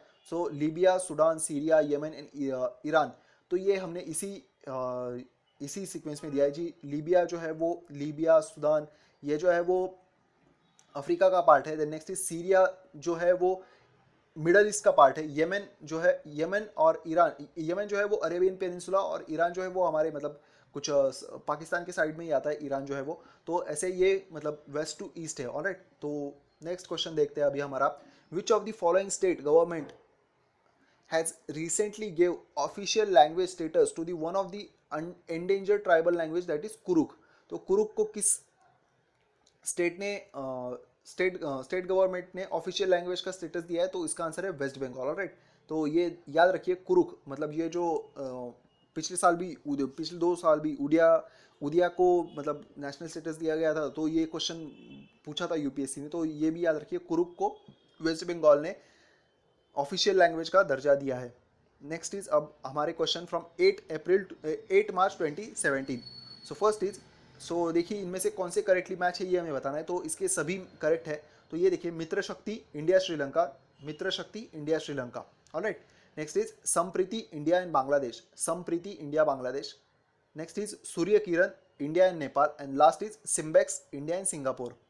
तो अब ये याद रखना है क्योंकि ये ना हो सकता है कि इस पे पूछे जाए क्वेश्चन, क्योंकि ये जो कुछ भी हमारे युद्ध अभ्यास होते हैं वो हमारे लिए इम्पोर्टेंट हो जाते हैं। अगर मतलब हमारे अभी के जो हाल फिलहाल की जो सिचुएशन है उसके तहत ये हमारे लिए इम्पोर्टेंट है। तो इस वजह से जो बाकी भी जो कुछ है ना, ये हमारे जो ऐसे जो एक्सरसाइजेस होते रहते हैं इनके बारे में भी आप पढ़ लीजिए और जितना हो सके उतनी याद रखिए। कुछ भी न्यूमोनिक बनाइए या फिर कुछ बनाइए और याद रखिए। अब देखते हैं हमारा question number 2। Consider the following about Cabinet Committee on Economic Affairs and choose the correct statement. So first is, it directs and coordinates all the policies and activities in the economic field including foreign investment that require policy decision at highest level। तो ये बात तो सही है कि ये foreign मतलब इसके बारे में जो हाईएस्ट लेवल के जो फॉरेन इन्वेस्टमेंट का जो काम होता है इसके बारे में ये काम करता है। Next is matter regarding fixation of prices of agriculture products as well as reviewing progress of activities related to rural development including those concerning small and marginal farmers are in CCEA's competence. मतलब ये तो काम करता है foreign investment के साथ, इसके साथ जो कुछ मतलब एग्रीकल्चर प्रोडक्ट्स वगैरह इसके बारे में भी जो काम होता है वो CCEA ही करता है, ऐसा सेकेंड स्टेटमेंट है। And third is CCEA is headed by chief economic adviser. तो ये CEA द्वारा नहीं, ये हमारे प्राइम मिनिस्टर द्वारा ही हेड किया जाता है। सो इसका आंसर जो है वो है 1 और 2 ऑलराइट ओनली। सो देखते हैं हमारा थर्ड क्वेश्चन, योगोदा सत्संग सोसाइटी, इसके बारे में हमें इनकरेक्ट स्टेटमेंट बताना है। सो देखिए फर्स्ट क्या है, टू रिवील, इनका एम क्या है, तो to reveal the complete harmony, basic oneness and common foundation of all true religions. तो ये बात सही है। Next is Dakshineswar based Yogoda Satsanga society is a non profit religious organisation. तो ये याद रखिए, ये कीवर्ड हो गया इसका, नॉन प्रॉफिट रिलीजियस ऑर्गेनाइजेशन, तो ये बात भी सही है। And third is it was founded by Paramahansa Yogananda in 1967। तो ये बात इनकरेक्ट है, ये जो है ना वो 1967 में नहीं 1917 में स्टार्ट कर दी गई थी। और इस मतलब उस दिन इसको 100 साल पूरे हो गए थे, इस वजह से पीएम ने हमारे कुछ इसके बारे में एक प्रोग्राम हुआ था, तो इस वजह से ये न्यूज़ में था, तो हमने इस पर क्वेश्चन बनाया था। तो ये जो है थर्ड, ये इनकरेक्ट है। ऑलराइट, तो हमें इनकरेक्ट पूछा है, तो आंसर है ओनली 3। अब देखते हैं हमारा question fourth. First smart tribal village Hubbi inaugurated in. तो ये हब्बी स्मार्ट ट्राइबल विलेज कहाँ पे इनॉग्रेट किया गया है? तो इसका आंसर जो है वो है जम्मू एंड कश्मीर। अब देखते हैं हमारा next question, question number 5। Open acreage licensing policy ये किससे रिलेटेड है? तो ये है oil and gas exploration in India. याद रखना है, open acreage licensing policy, oil and gas exploration in India. Next is question number 6। Who performs the watchdog function of financial management of government of India. तो ये आप जानते होगी, CAG जो है वो मतलब हमारे ऑडिटिंग का काम करते हैं, तो इनको वॉचडॉग फंक्शन मतलब ऐसे परफॉर्म करते हैं, ऐसा कहा जाता है। Next is question number 7। Consider the following about APEC. APEC क्या है? Asia Pacific economic cooperation. तो इसके बारे में हमें करेक्ट स्टेटमेंट बताना है। So first is it is the forum of 21 Pacific rim member countries economies that promotes the free trade throughout Asia Pacific region. तो ये बात सही है। Next is India is a member of APEC. तो India जो है वो APEC का मेंबर नहीं है। ऑलराइट, सो इस वजह से हमारा सिर्फ फर्स्ट जो है वो बात सही है, सेकंड जो है वो इनकरेक्ट है। देखते हैं हमारा 8 question. Consider the following, consider the business travel card scheme. तो इसके बारे में हमें करेक्ट स्टेटमेंट बताना है।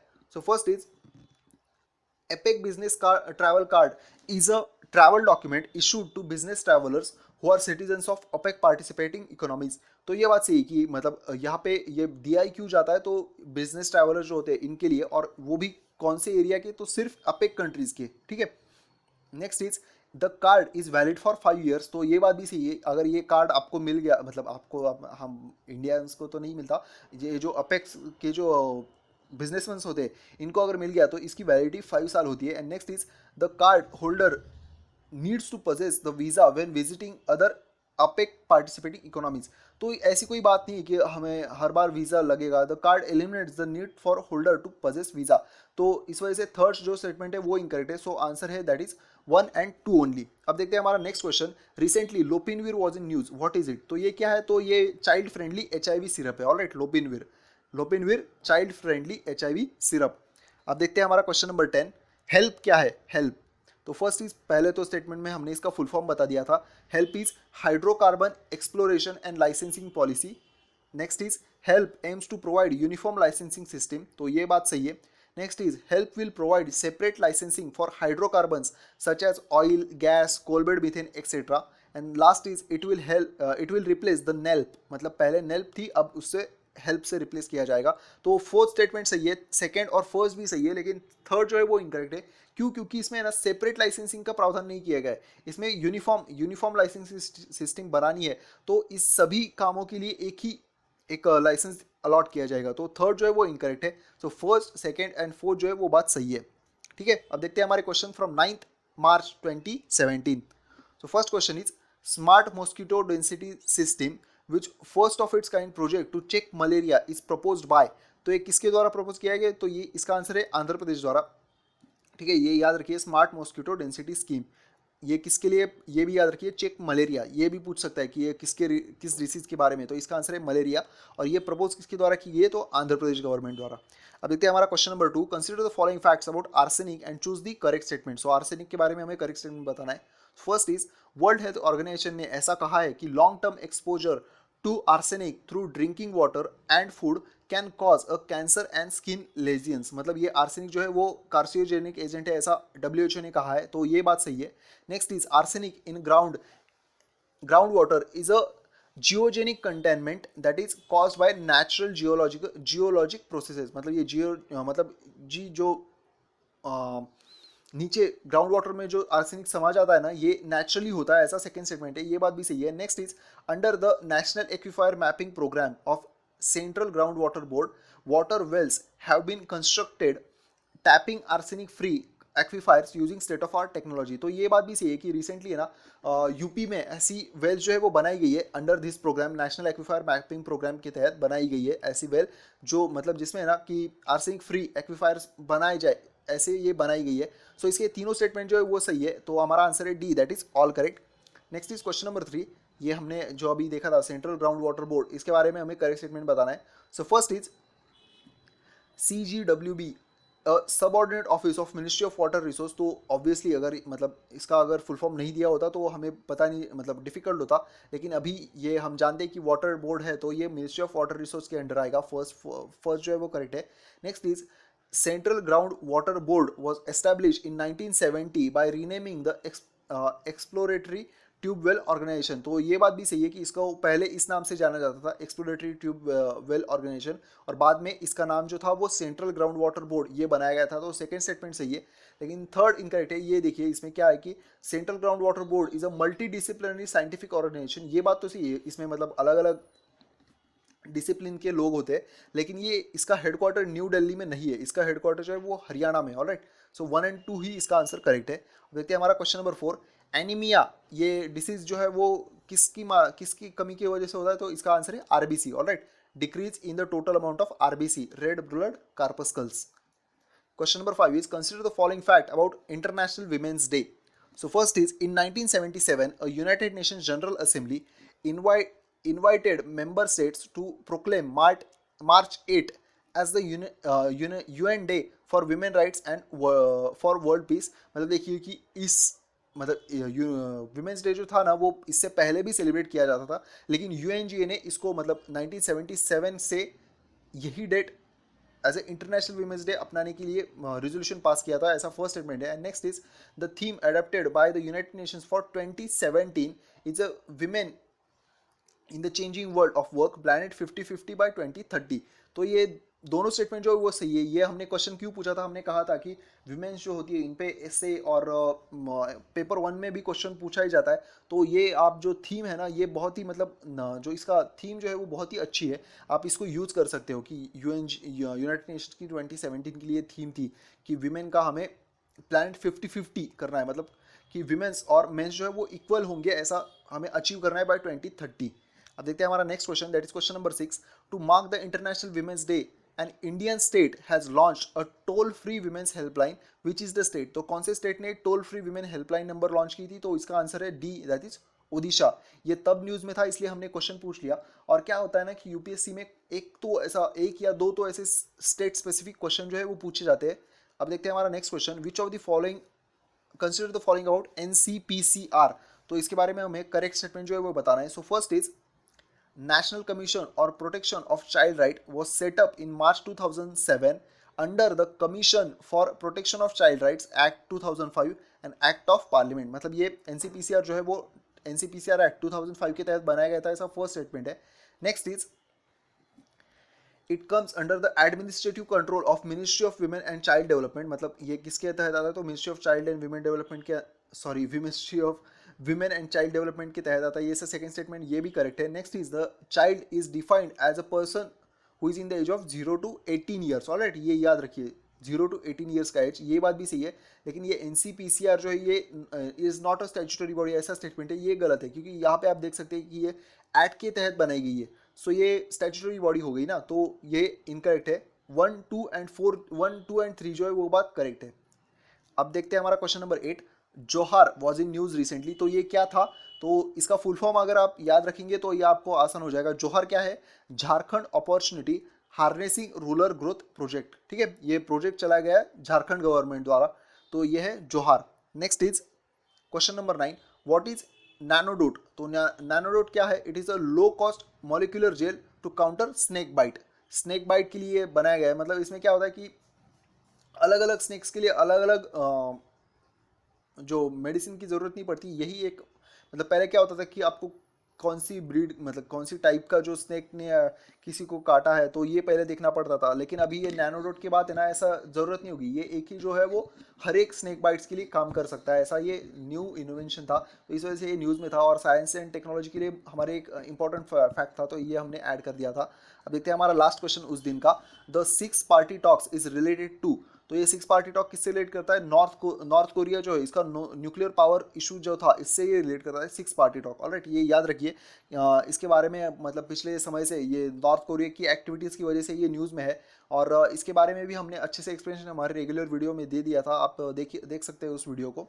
अब देखते हैं हमारा क्वेश्चन फ्रॉम 10th March 2017।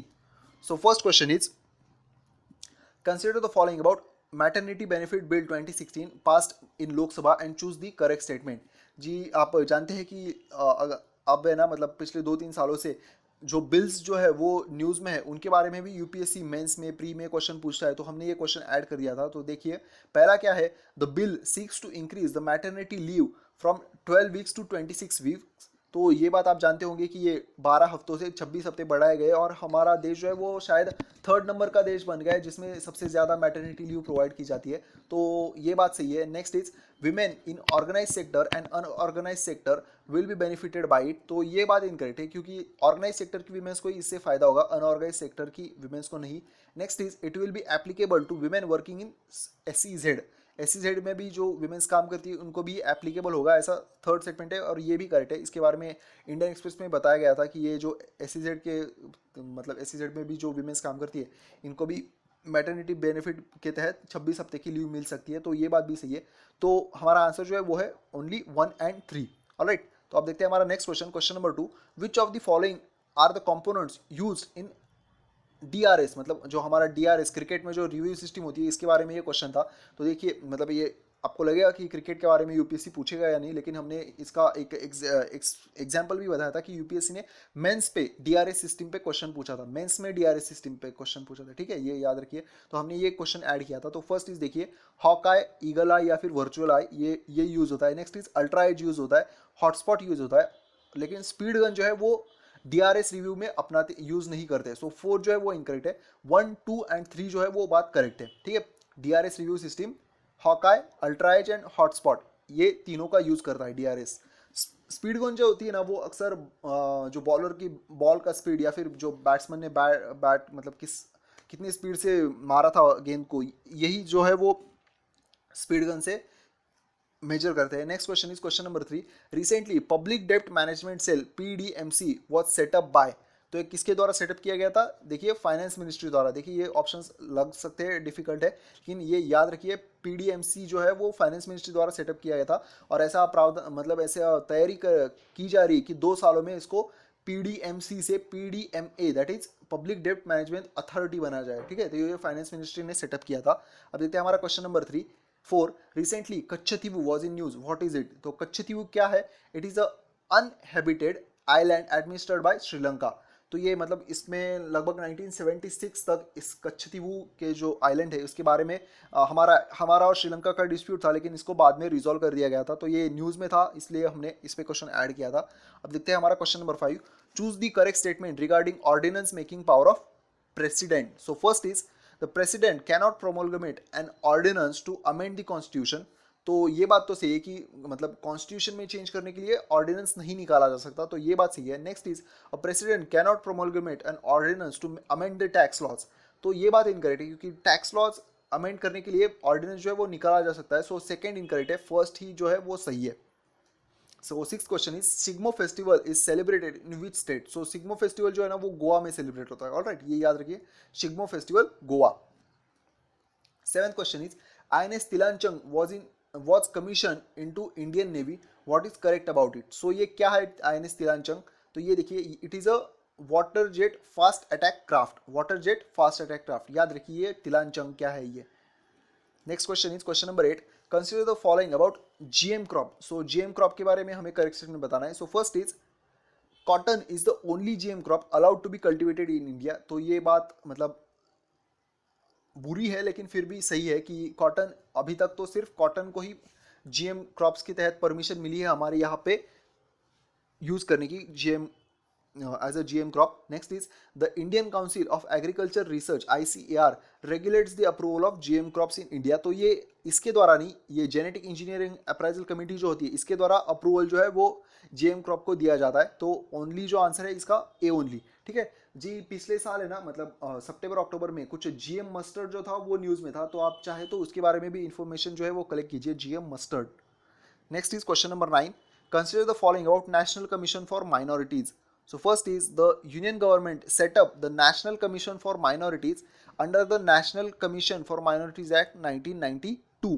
तो ये फर्स्ट स्टेटमेंट हो गया. Next is 6 religious communities have been notified in Gazette of India as minority committees by Union Government of India all over India. तो ऐसी 6 कम्युनिटीज जो है रिलीजियस कम्युनिटीज, इनको minorities का दर्जा प्राप्त कर दिया गया है, ऐसा 20 स्टेटमेंट है. तो इसके दोनों स्टेटमेंट सही है. ठीक है, ये दोनों स्टेटमेंट सही है कि ये 1992 में इस एक्ट के तहत बनाया गया था और 6 जो रिलीजन्स है इसको माइनॉरिटीज़ का दर्जा प्राप्त कर दिया गया है. जी पहले इसमें 5 ही थे, 5 रिलीजन्स थे, लेकिन बाद में इसको 6 कर दिया गया. अब देखते हैं हमारा लास्ट क्वेश्चन उस दिन का. Consider the following about UNSC. So UNSC के बारे में हमें करेक्ट स्टेटमेंट बताना है. So first is permanent members of United Nations Security Councils are the 5 states which the UN Charter of 1945 grants a permanent seat in UN. मतलब इस charter के तहत 1945 के चार्टर के तहत जिसको परमानेंट सीट अलॉट कर दी गई है ना, तो ये P5 मेंबर्स ऐसे जाने जाते हैं, ऐसा फर्स्ट स्टेटमेंट है. Next is the permanent members can veto any substantive Security Council resolution including those on the admission of new member state or candidates for Secretary General. तो ये बात भी सही है कि इनको एक बहुत ही पावरफुल वीटो जो है वो प्रदान कर दिया जा चुका है P5 कंट्रीज को. P5 कौन कौन सी है? France, UK, Russia, US and China. Okay, याद रखिए P5. तो इसके दोनों स्टेटमेंट जो है वो सही है. अब देखते हैं हमारे question from 11th March 2017. So first question is Jakarta accord किसके बारे में? तो ये है IORA के बारे में. ये तब न्यूज में था इसलिए हमने ये क्वेश्चन ऐड कर दिया था, Jakarta concord IORA. Next is CAG के बारे में हमें करेक्ट स्टेटमेंट बताना है. So first is the CAG has to audit the expenditure of government of India. तो ये बात सही है. Next is it checks that whether the public expenditure are in accordance with the government rules. तो ये बात भी सही है. Next is CAG comes under Ministry of Finance. तो ये बात इनकरेक्ट है क्योंकि CAG जो है वो कॉन्स्टिट्यूशनल बॉडी है सेपरेट, तो ये मिनिस्ट्री ऑफ फाइनेंस के अंडर नहीं आता. सो 1 and 2 जो है वही सही है. Next is question number 3. Cultural festival जो इजिप्ट में हमारे यहाँ पे sorry which of the following cultural festival held in Egypt to showcase India. Egypt में ये फेस्टिवल हेल्ड किया गया था टू शोकेस इंडिया. तो इसका नाम क्या था? तो ये देखिए इंडिया बाय नाइल. और ऐसा ही फेस्टिवल हमारे यहाँ पे होता है जो इजिप्ट को शोकेस करता है. इसका नाम है गंगा बाय नाइल, ऐसा कुछ तो गंगा बाय इजिप्ट या ऐसा कुछ तो नाम है इसका. सॉरी मैं इसका नाम भूल गया अभी. आप मैं बताना चाहता था लेकिन ये भूल गया हूँ मैं अभी. Sorry for that. Next is question number 4. Consider the following about नाम, और इसके बारे में हमें करेक्ट स्टेटमेंट बताना है. So first is the organization was founded in Indonesia in 1961. The next is the last summit held in September 2016 in Venezuela. And third is headquarter is located in Belgrade, Serbia. तो देखिए इसका second statement सही है और third और first जो है ना वो स्वैप कर दिया है. मतलब इसका ऑर्गेनाइजेशन जो है इसको स्टार्ट कब कर दिया, कहाँ पे किया था? तो सर्बिया में, बेलग्रेड में 1961 में. और इसका हेडक्वार्टर जो है वो है इंडोनेशिया में. ऑलराइट, तो ये 1 and 3 जो है वो स्वैप कर दिए गए थे. तो आंसर जो है वो है B. Next question is question number 5. Sashastra Seema Bal comes under the ministry of home affairs. Defence के अंडर नहीं आता सशस्त्र सीमा बल, ठीक है, होम अफेयर्स के अंडर आता है. Question number 6 is elephant census के बारे में हमें करेक्ट स्टेटमेंट बताना है. So first is the direct counting method is based on the sighting of the elephants. मतलब जी सेंसस में अगर डायरेक्ट काउंटिंग मेथड होती है तो सिर्फ ऐसे देख के हम डायरेक्ट काउंटिंग मेथड होता है, ऐसा फर्स्ट स्टेटमेंट है. Next is the indirect method uses the dung decay formula in which the analysis of elephant dung is used to estimate the population. मतलब इसमें क्या करते हैं कि जो गोबर होता है एलिफेंट का, उससे ये मतलब एस्टिमेट करते हैं कि ये एलिफेंट की पॉपुलेशन कितनी होगी. तो दोनों स्टेटमेंट जो है वो सही है. ठीक है, एलिफेंट सेंसस ये याद रखिए क्योंकि अभी हमने एक क्वेश्चन देखा था कि हैशटैग जायंट रेफ्यूजीज के बारे में. तो यही इसी एरिया जो है मतलब वेस्ट बंगाल, उड़ीसा, ये जो झारखंड, ये जो स्टेट्स है ना, ये एलिफेंट सेंसस करने वाले. और ये 5 साल के बाद होने वाला है हमारे यहाँ पे. अभी 2012 में हुआ था, अभी ये 2017 में हो रहा है. Alright, next question is question number 7. Consider the following about attorney general of India. So first is he has the right of audience in supreme court only. तो ऐसा नहीं है, ये भारत में कोई भी कोर्ट में जाके अपनी बात जो है वो कह सकते हैं. Next is he hold his office during the pleasure of president. तो ये बात सही है कि ये प्रेसिडेंट की प्लेजर से अपनी पोस्ट पे रहते हैं. सो सेकेंड जो है वो सेकेंड स्टेटमेंट जो है वो करेक्ट है. तो ये देखिए he has the right of audience in all the courts with in territory of India. Territory of India, ठीक है, मतलब ये यूटी में भी जाके, यूनियन टेरिटरी के बारे में जो है वहाँ पे भी जाके अपना जो मतलब कुछ कहना है तो वो कह सकते हैं. Next question is question number 8. SCO के बारे में हमें करेक्ट स्टेटमेंट बताना है. So first is the Shanghai cooperation organization is a Eurasian political economic and military organization which was founded in 2001 in Shanghai. Alright, Shanghai में 2001 में इसको start कर दिया गया था. Next is India and Pakistan recently sign the memorandum of obligations to start a formal process of joining SCO as full members. तो ये भी सही है, हमें 2015 में ही इसके मतलब स्टार्ट कर दिया गया था प्रोसीजर, और ये 2017 का अभी जो नेक्स्ट इसका समिट होगा उसके तहत हम मतलब तब तक हम फुल मेंबर जो है वो एससीओ के बन जाएंगे. ठीक है, तो दोनों स्टेटमेंट सही है, एससीओ के बारे में याद रखना है. Next question is Azzur window was recently news. तो ये क्या है? तो it is a monolithic limestone arc है जो रिसेंटली जो है वो गिर गई थी, तो ये न्यूज में था अजूर विंडो. ठीक है, अजूर विंडो.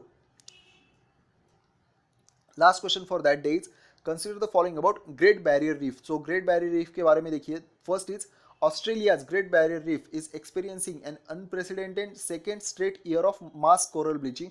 तो पहले ये पता होना चाहिए कि ग्रेट बैरियर रीफ कहाँ पे है, तो ये ऑस्ट्रेलिया में. और साथ ही साथ ये करंट की न्यूज़ पता होनी चाहिए कि कॉन्सिक्यूटिव 2 सालों से यहाँ पे मास कोरल ब्लीचिंग हो रहा है, तो ये स्टेटमेंट सही है. Next is bleaching occurs when abnormal environmental conditions such as warm sea temperatures cause corals to expel tiny photosynthetic algae draining them to their colors. मतलब इस वजह से होता क्या है कि जो अलगी होती है ना वो निकल जाती है, एक्सपेल हो जाती है, और इस वजह से ये जो कोरल्स होते हैं वो वाइट हो जाते हैं. तो ये बात सही है कि इसको ब्लीचिंग कहते हैं, तो ये बात सही है. दैट इज हमारे दोनों क्वेश्चन, दोनों स्टेटमेंट जो है वो सही है. ठीक है, तो अब देखते हैं हमारे question from 13 March 2017. So first question is consider the following facts about Rohingya and choose the correct statement. So Rohingya के बारे में हमें correct statement बताना है.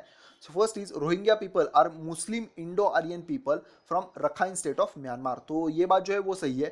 Next is the Rohingya have citizenship status of both Myanmar and Bangladesh. तो ये बात incorrect है क्योंकि इसको म्यांमार जो है वो मतलब अपने सिटीजन्स मानता नहीं है, और साथ साथ बांग्लादेश जो है इसने रेफ्यूजी स्टेटस भी नहीं दिया. तो इसी वजह से ये न्यूज़ में है क्योंकि इनकी हालत जो है वो बहुत ख़राब हो चुकी है रोहिंग्या जो है वो.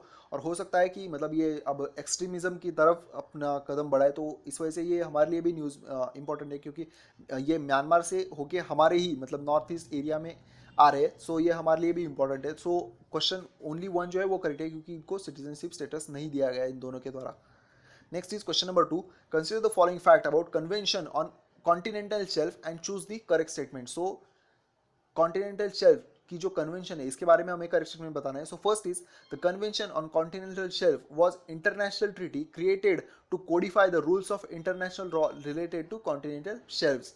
तो ये बात सही है. Next is the treaty establish the right of sovereign state over the continental shelf surrounding by it if there any. मतलब ये होता क्या है कि अगर किसी भी देश के साइड में कुछ कॉन्टिनेंटल शेल्फ हो तो इसके बारे में इसकी सॉवरिटी ये डिसाइड करता है, ये जो कन्वेंशन है वो. Next is being continental shelf, the treaty do not comes under the United Nations Convention on Law of the Sea. जी, अब कॉन्टिनेंटल शेल्फ तो सी का पार्ट है, ये हमें पता होना चाहिए इसके लिए. तो ये होने की वजह से ये पार्ट है अनक्लॉज का. सो थर्ड स्टेटमेंट जो है वो इनकरेक्ट है and hence it is not part of UN. तो ये यूएन का पार्ट है कॉन्टिनेंटल शेल्फ जो कन्वेंशन है वो. तो हमारा आंसर जो है वो है only 1 and 2 correct. Alright, 3 and 4 जो है वो इनकरेक्ट है. Next is question number 3 commission of railway safety के बारे में हमें इनकरेक्ट स्टेटमेंट बताना है. So first is the Commission of Railway Safety is governmental agency of India subordinate to Ministry of Civil Aviation. ठीक है, ये याद रखिए कि रेलवे सेफ्टी है लेकिन सिविल एविएशन मिनिस्ट्री के अंडर आता है, तो ये फर्स्ट स्टेटमेंट जो है वो सही है. Next is the commission is the railway safety authority of India as directed by the railway act 1989. मतलब ये इसके तहत बनाया गया था, ऐसा सेकंड स्टेटमेंट है, ये भी सही है. Next is the agency investigate rail accident and head office in Lucknow. मतलब ये काम क्या करता है, तो रेल एक्सीडेंट्स के बारे में इन्वेस्टिगेशन करता है और इसका हेड ऑफिस जो है वो लखनऊ में है. तो ये बात भी सही है और हमें इनकरेक्ट पूछा था तो कोई भी इनकरेक्ट नहीं है. ऑलराइट, दैट इज आंसर है हमारा सी. नेक्स्ट इज एंडोसल्फान किस कन्वेंशन के तहत जो है बनाना मतलब बैन कर दिया गया था, तो इसका आंसर है स्टॉकहोम कन्वेंशन. याद रखिए endosulfan Stockholm convention. Next is question number 5 monkey fever के बारे में हमें करेक्ट स्टेटमेंट बताना है. So first is it is also known as Kyasanur forest disease. जी, ये बात सही है क्योंकि ये ना कर्नाटका में है कैसनूर फॉरेस्ट, और ये मतलब ये इस वजह से ये पहले यहाँ पे रिपोर्ट हुआ था, तो इस वजह से इसको कैसनूर फॉरेस्ट डिसीज इस नाम से जाना जाता है. तो मंकी फीवर फर्स्ट स्टेटमेंट सही है. Next is it is endemic to south Asia. तो ये बात भी सही है, second statement. Third is it is disease cause by bacteria. जी, ये बैक्टीरिया से नहीं जो फ्लैवीवेराइडी वायरस है इस वजह से होता है, तो वो थर्ड स्टेटमेंट इनकरेक्ट है।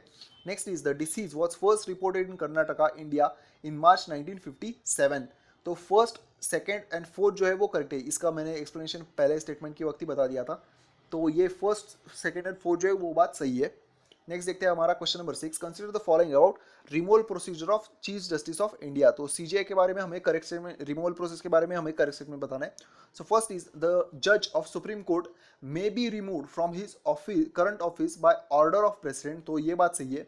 Next is there are only 2 grounds of removal, incapacity और प्रूव्ड मिसबिहेवियर। तो ये बात भी सही है कि अगर इनकैपेटेंसी हो या फिर प्रूव्ड मिसबिहेवियर हो तो ही सीजीआई को जो है वो अपने पोजीशन से निकाला जा सकता है। तो सेकेंड स्टेटमेंट सही है।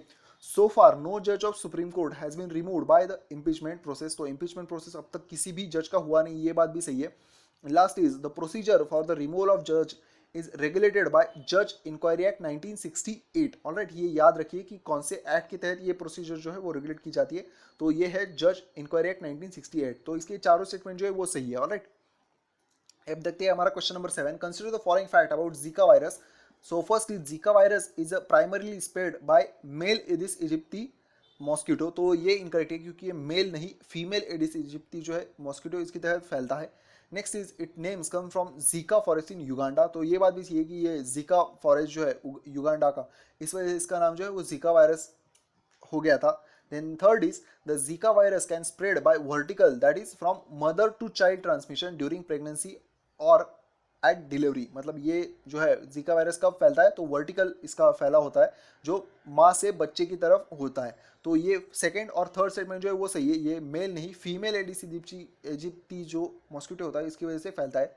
So first incorrect, 2 and 3 correct. Next is hyperloop क्या है, तो ये है a system where magnetically levitating capsules are sent at high speed.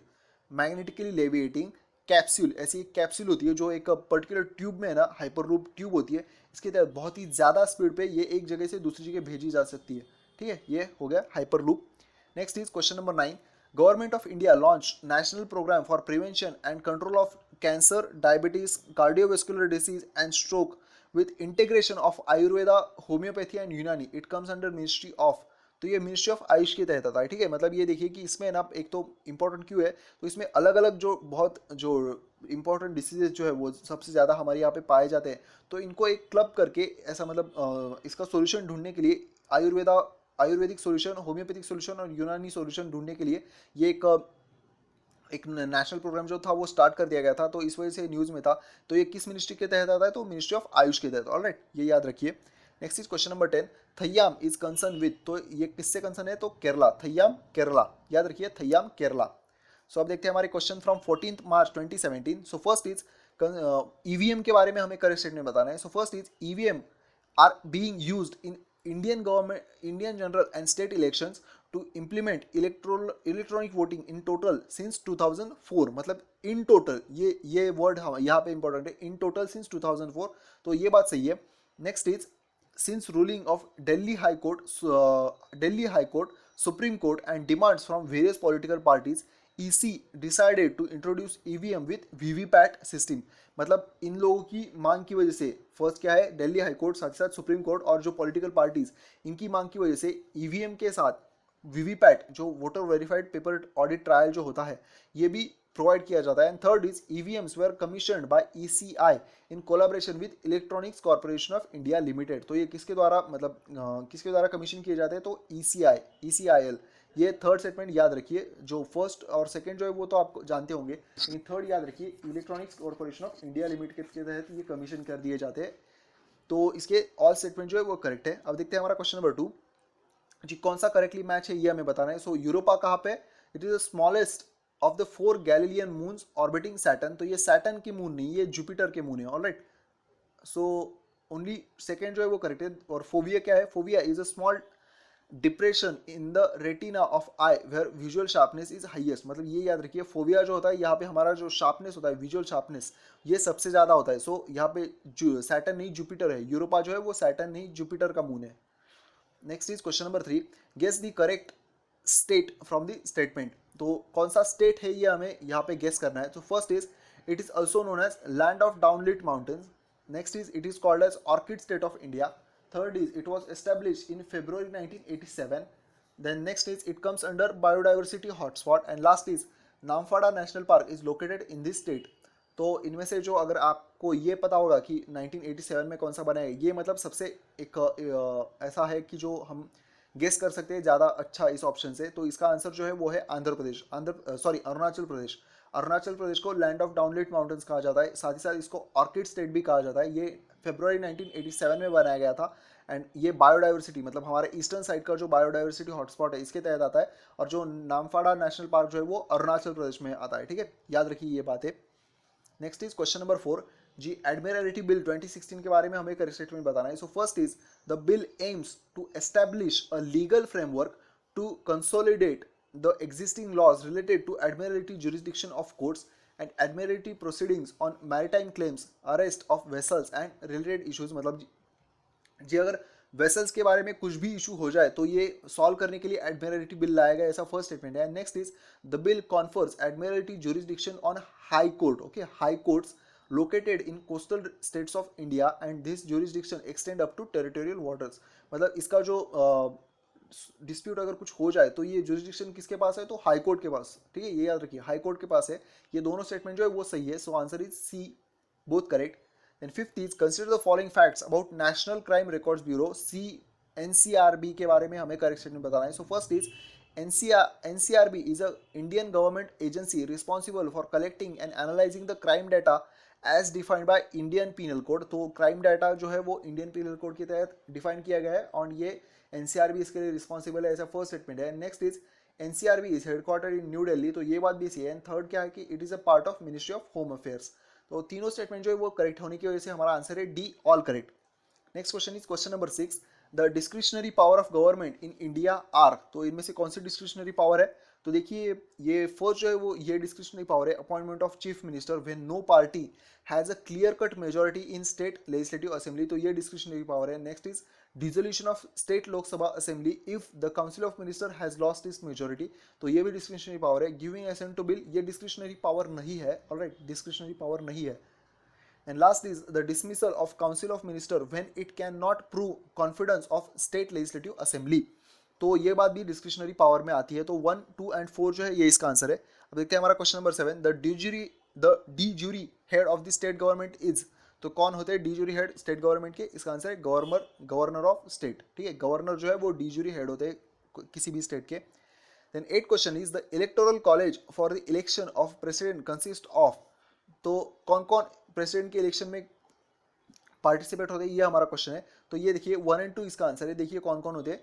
So first is elected members of both houses of parliament. Elected members, okay, nominated नहीं, सिर्फ elected members. Next is the elected members of legislative assembly of the state. तो ये हमने कहा था कि ये assembly है तो आते हैं, असेंबली वाले जो है वो प्रेसिडेंट के इलेक्शन में आते हैं, ऐसे याद रखिए. लेजिस्लेटिव काउंसिल के मेंबर्स नहीं आते, सिर्फ असेंबली के आते हैं, लेजिस्लेटिव असेंबली के. सो ये फर्स्ट एंड सेकंड स्टेटमेंट जो है वो करेक्ट है. बाकी 2 and 3 and 4 जो है वो इनकरेक्ट है. दैट इज इलेक्टेड मेंबर्स नहीं है, ये हमने पहले elected members of legislative council ये नहीं है, ये हमने यहाँ पे कह दिया. और नॉमिनेटेड मेंबर्स नहीं है, ये हमने फर्स्ट में बता दिया. ठीक है, तो 3 and 4 नहीं है, only answer is D, 1 and 2.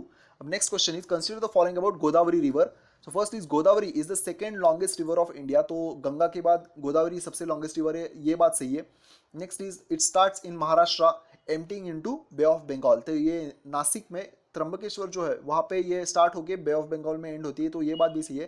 Third is the Godavari river is the largest peninsular river in India and is also known as Dakshin Ganga. तो ये दक्षिण गंगा नाम से और साथ ही साथ रिद गंगा इस नाम से भी इसको जाना जाता है. लेकिन ये फोर्थ जो है वो इनकरेक्ट है. फर्स्ट, सेकंड और थर्ड करेक्ट है, लेकिन फोर्थ इनकरेक्ट है. Its tributaries are Purna, Indravati and Gomti. ये गोमती जो है वो गंगा की ट्रिब्यूटरी है और ये पूर्णा और इंद्रावती जो है वो गोदावरी की ट्रिब्यूटरी है. ठीक है, ये याद रखिए जी. पिछले कुछ 2 सालों से यूपीएससी जो है वो रिवर पे इनकी ट्रिब्यूटरीज पे क्वेश्चन पूछ ही रहा है. तो ये क्वेश्चन इंपॉर्टेंट था. तो अब देखते हैं हमारा लास्ट क्वेश्चन इस दिन का. Consider the following fact about national stability and development council, financial stability and development council and choose the incorrect statement. Okay, incorrect statement बताना है. So first is FSDC is an apex level super regulatory body constituted by government of India. जी ये देखिए super regulatory body. Next is an apex level FSDC is a statutory body and last is the council is chaired by finance minister.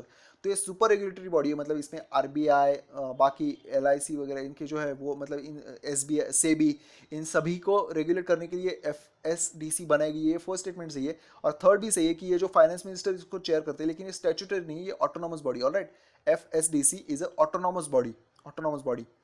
सो अब देखते हैं हमारे इस video का last day, that is 15 March 2017 के क्वेश्चन। सो फर्स्ट क्वेश्चन इज, हमें FDDI जो हमारा इसके बारे में हमें करेक्ट स्टेटमेंट बताना है। Footwear design and development institute, इसके बारे में हमें करेक्ट स्टेटमेंट बताना है। So first is the footwear design and development institute is educational institute to be established in 2017. Next is FDDI is a educational institute headquartered in Noida, Uttar Pradesh. And third is FDDI is proposed to be declared as a institute of national importance soon. देखिए ये second और third जो है ये बात सही कि नोएडा उत्तर प्रदेश में इसका हेडक्वार्टर है और इसको जल्द ही नेशनल इंपॉर्टेंस का दर्जा जो है वो मिलने वाला है। लेकिन ऐसी कोई बात नहीं है कि इसके मतलब ये स्टेटस देने के लिए ये नए से एस्टेब्लिश किया जाएगा। ये कुछ 1987 में ही बनाया गया था, 1987 में ही आई थिंक। लेकिन इसको मतलब ये अभी नहीं बनाया जा रहा, ऐसा नया, ये गलत है। फर्स्ट स्टेटमेंट गलत है, सेकेंड और थर्ड जो है वही बात सही है। अब देखते हैं हमारा next question, question number 2। Consider the following facts about inter state water dispute and choose the correct statement. So inter state water dispute जो है इसके लिए गवर्नमेंट ने कानून बनाया था जो था inter state water dispute act 1956, ऐसा फर्स्ट स्टेटमेंट है। Next is the members of tribunal are appointed by chief justice of India, तो ये बात भी सही है।